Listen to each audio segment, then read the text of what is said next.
Cricuters, and welcome to Cricketing with Delonda. It's me again, Delonda, and thank you so much for joining me today.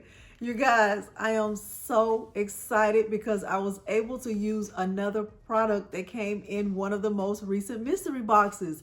I have been ordering mystery boxes like crazy.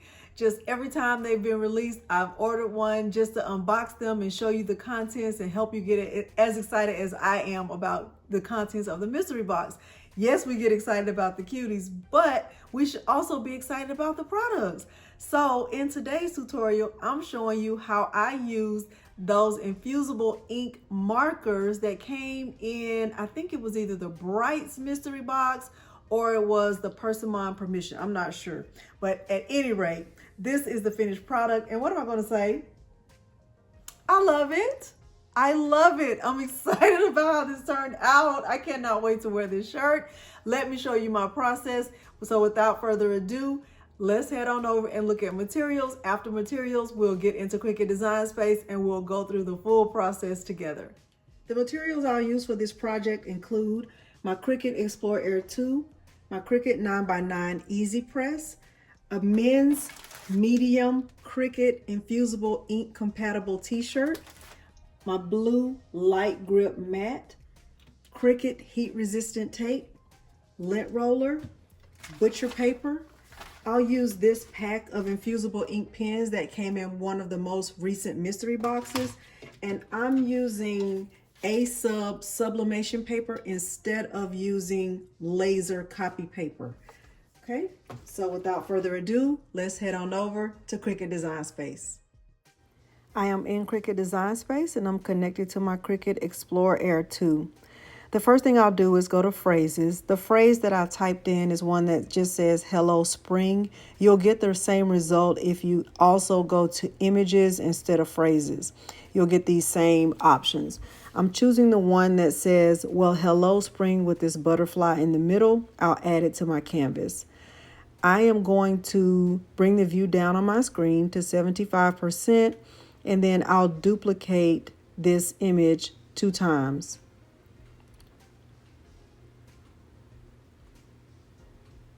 Okay.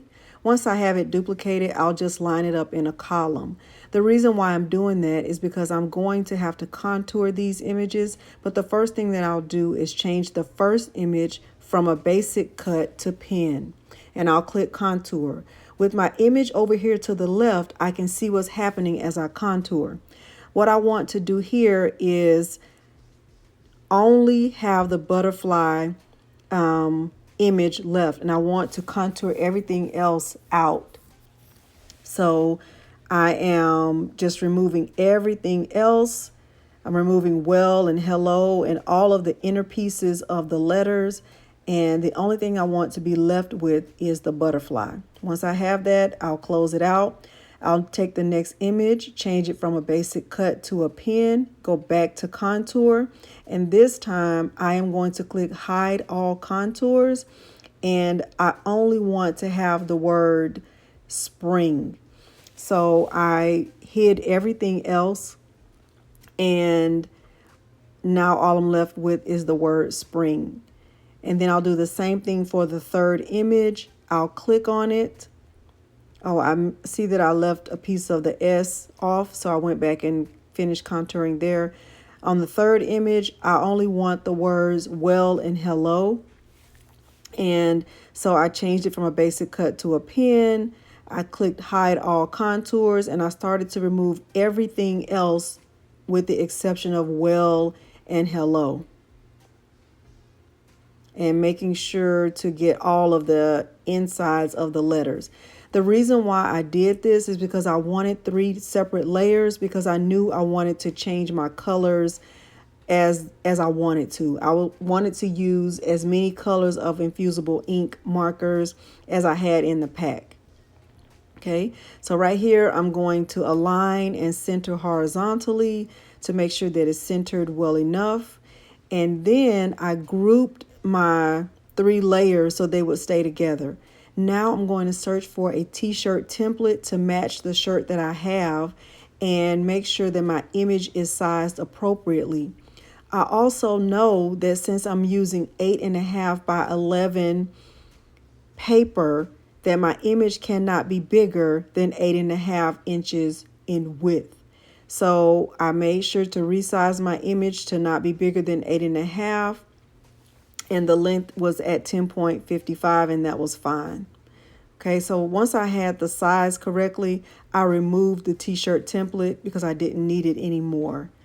So now what I'm doing right here is just looking at the sizing and seeing if there's anything I want to change.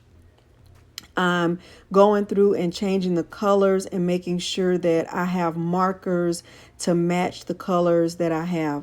So right here on the butterfly, I changed the outline to black. And on the word spring, I was changing the pen type to marker and then changing that to green to match what I have. And then I went through and I'm double checking my colors right here because I have so many markers.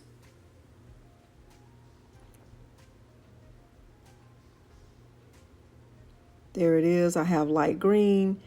And then for the top layer, I chose the one that, okay, I'm still looking at it again, double checking my markers, because the markers that I was going to use are actually calligraphy markers, but I didn't see the option there.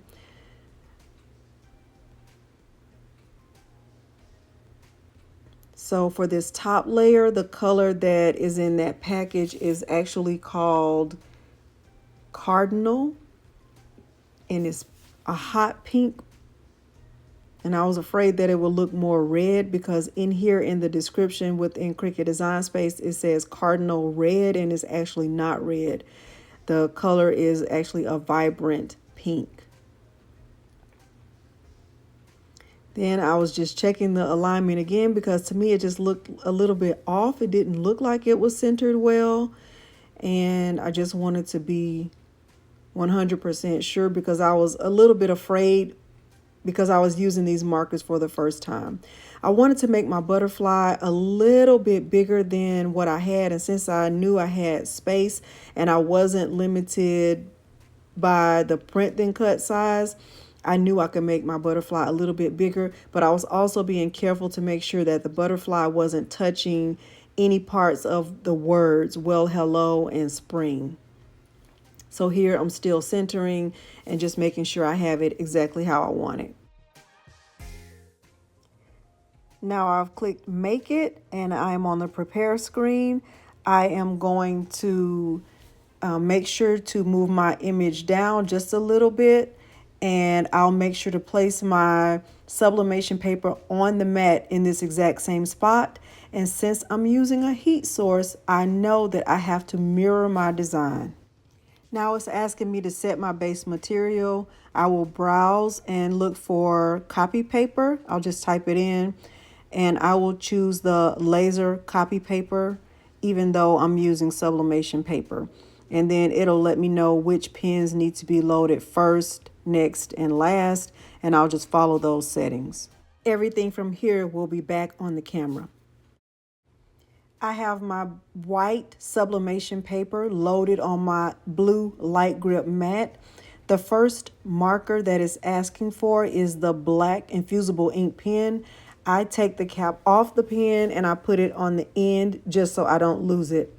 I'll put the pen in clamp A and I will just listen for a click, and I will close the clamp and press the flashing C. I'll speed the rest of this up. The Cricut will start to draw the butterfly right here.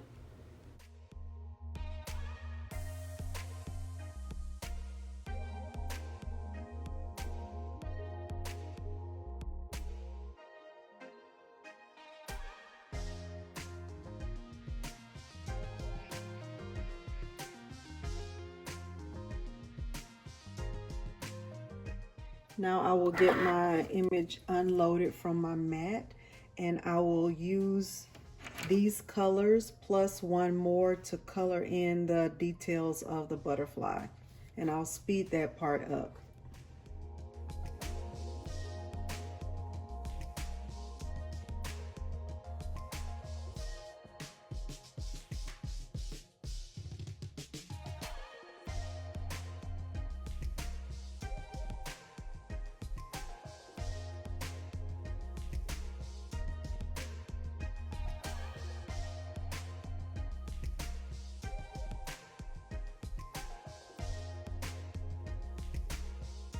So this is my finished colored in butterfly, and I think it looks beautiful, and I hope the I hope the colors transfer well, because that took a while.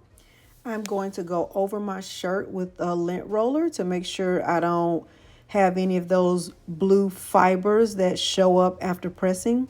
I'm putting butcher paper inside the shirt to protect the shirt from getting any ink from going from one side to the other, and just, being very careful about that.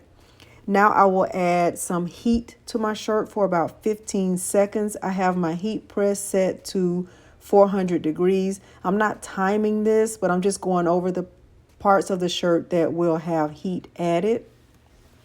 I'm going to remove my image from the light blue mat. I'm just pulling it apart from the mat. And I did not do any measuring or, making sure the image was perfectly centered. I kind of just eyeballed it. And I'm putting the image face down on top of the shirt, making sure it's in an area where there's butcher paper to protect.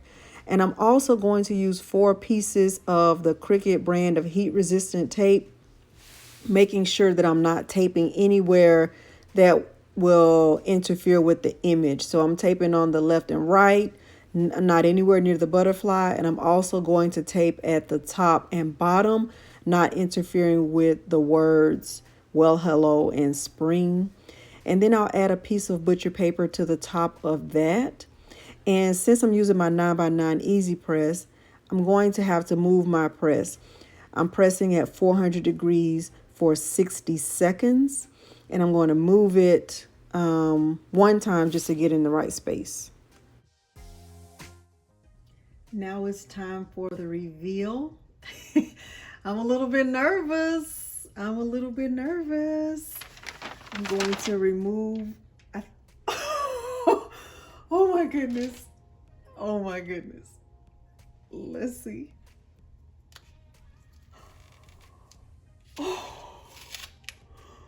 Oh, look at that.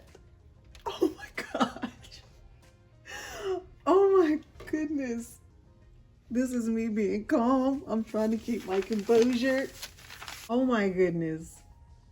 Oh, and the ink is in the fabric. It is gorgeous. Okay, so hopefully you were able to follow along with my process. This is the finished product, and I've already said I love it. I absolutely love the way this turned out. I'm so excited that I was able to use another product from the mystery box. It is those Infusible Ink Markers. I showed you the pack. I'm sure you have it if you have that mystery box too. So if you were able to follow along with this process and you found this tutorial helpful, please hit the like button, subscribe to my channel, and turn on the bell for notifications, because I do upload new content every single week.